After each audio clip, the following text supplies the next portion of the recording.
Imagine stepping into the most dazzling palace on earth, a masterpiece of gold and glass, only to be hit by a stench so foul it makes you physically gag. Welcome to Versailles in the 1600s, where ultimate luxury masked an unimaginable nightmare of filth. Let's paint a picture of the Sun King's magnificent court.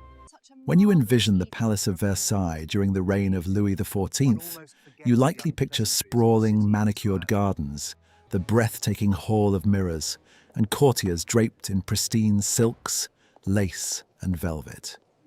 It was the absolute epicenter of European wealth, power, and high fashion.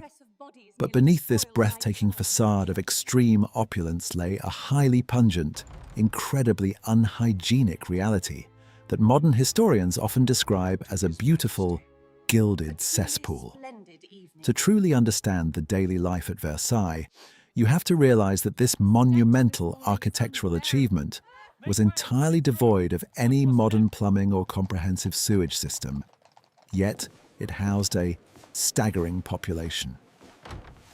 At its peak, the palace and its immediate outbuildings were crammed with up to 10,000 residents, including aristocrats, visiting dignitaries, military officials, and a massive army of servants.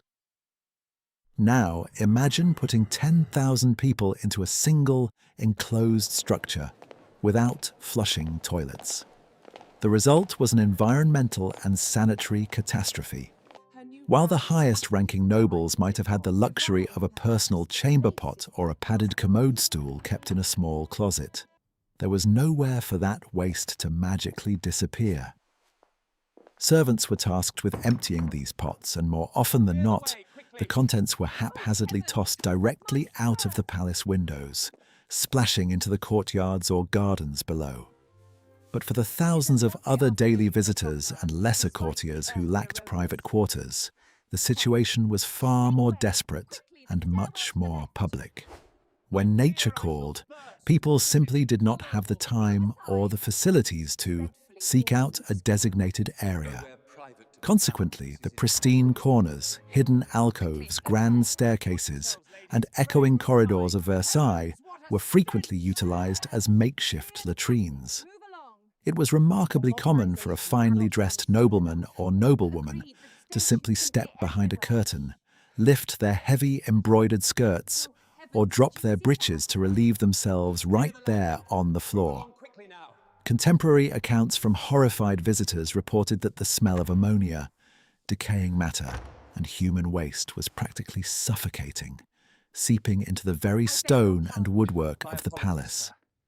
The intense summer heat only amplified this horrific stench, baking the urine and feces that coated the walkways.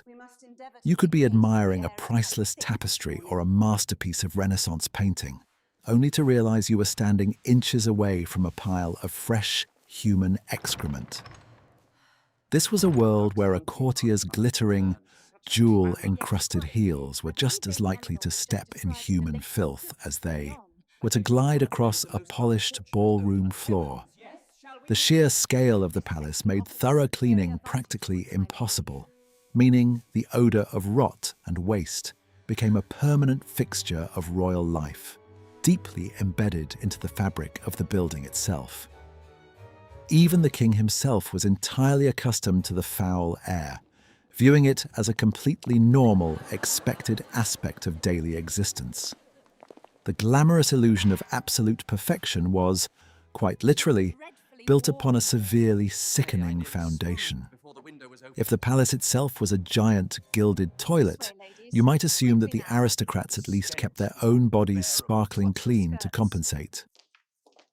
The reality, however, was quite the opposite, driven by a bizarre and deeply ingrained medical paranoia. In the 17th century, the prevailing scientific and medical belief was that water, especially hot water, was incredibly dangerous. Leading doctors advised that submerging the body in a hot bath would cause the skin's pores to open wide, essentially rolling out the red carpet for deadly diseases like the plague and syphilis to invade the internal organs. Because of this terrifying misconception, Full-body bathing was not just rare, it was actively avoided and viewed as a perilous health hazard. Even the Sun King himself, who dictated every facet of European fashion and etiquette, is reported to have taken only a handful of baths during his entire lengthy life, and only then under extreme medical duress. Instead of washing with water, the wealthy elites practiced what they considered dry washing. They firmly believed that vigorously rubbing the skin with dry, white linen cloths would safely absorb and wick away all the sweat, dirt, and impurities. A courtier's wealth and cleanliness were therefore judged not by how often they washed their skin, but by how many times a day they changed their expensive linen shirts. Consequently, beneath layers of expensive brocade and velvet, these people harbored months or even years of accumulated sweat, dead skin cells, and intense body odor. To mask the inevitably staggering human stench of thousands of unwashed bodies crammed into the unventilated palace, the residents of Versailles turned to aggressive, overpowering fragrances. Both men and women drenched themselves, their clothing, their gloves, and even their furniture in thick, animal-derived perfumes made from ambergris, musk, and civet. These heavy, musky scents didn't neutralize the body odor. They simply mixed with it, creating a thick, cloying, sweet and sour miasma that hung heavily in the air and regularly caused visitors to suffer from debilitating migraines. But the horror didn't stop at body odor. The era's iconic fashion statement, the towering, elaborate powdered wig, or peruke, was a completely different kind of nightmare. Originally popularized to hide hair loss caused by widespread outbreaks of disease, these massive hairpieces quickly became mandatory court attire. Made from horsehair, goat hair, or the hair of peasants, these wigs were practically never washed. Instead, they were heavily pomaded with animal fats and thickly coated in scented flour or starch, creating the absolute perfect cozy breeding ground for head lice, ticks, and fleas. The infestations were so incredibly severe and universally common that specialized, long-handled head-scratching sticks were fashioned from silver and ivory. Courtiers used these tools to frantically dig at the itchy pests crawling around their scalps without ruining their elaborate hairstyles in public. Periodically, these vermin-infested wigs had to be sent to wig makers to be literally baked in hot ovens, just to kill off the swarms of lice and nits living inside the artificial hair.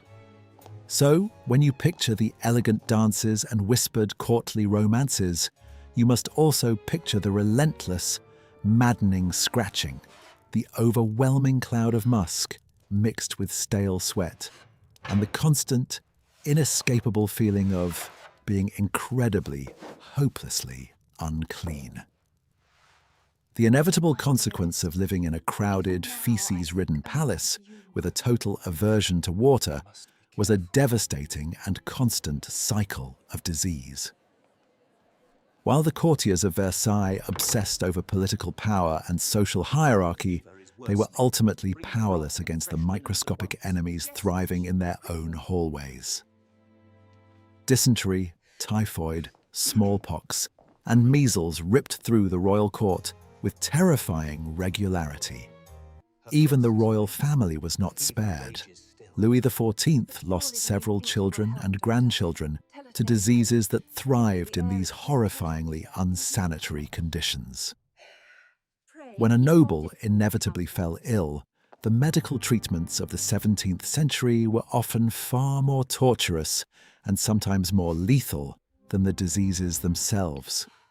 The era's physicians relied heavily on the ancient theory of bodily humors, believing that illness was caused by an internal imbalance. To cure their wealthy patients, doctors prescribed relentless regimens of bloodletting, draining pints of blood, using sharp lancets and leeches, severely weakening an already compromised immune system.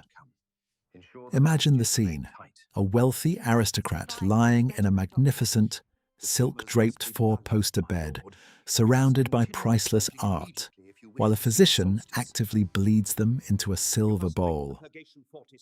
If bleeding didn't work, they turned to violent purgatives and enemas, forcing the patient to brutally expel fluids in a misguided attempt to flush out the sickness. The king's own chief physician was infamous for prescribing these brutal treatments, essentially torturing royal patients in the name of cutting-edge science. Dental hygiene was another profound horror show. Sugar, a wildly expensive luxury, was consumed in massive quantities by the elite, leading to rampant, agonizing tooth decay. With no real dentistry, rotting teeth were simply yanked out without any anesthesia, frequently causing massive facial infections. Louis XIV himself had a portion of his upper jaw broken during a botched tooth extraction, leaving a permanent hole in his palate that caused wine to shoot out of his nose when he drank. A gross indignity for the absolute monarch of France, which his doctors fixed by cauterizing the open wound with red-hot iron. And yet, despite the rotting teeth, the lice-infested wigs, the suffocating stench of human excrement, and the constant shadow of a brutal, agonizing death, the elaborate theatre of Versailles never stopped playing. Courtiers continued to thickly powder their pockmarked faces, drench their unwashed bodies in heavy civet musk, and strut down the feces-stained corridors as if they were walking on air. The Palace of Versailles remains an undeniable architectural marvel and a testament to human artistry, but looking past the gold leaf reveals a profound historical irony. The absolute pinnacle of 17th century civilization, the most envied court in the entire world, was, at its core, a magnificent facade, hiding a squalid, pestilence-filled reality.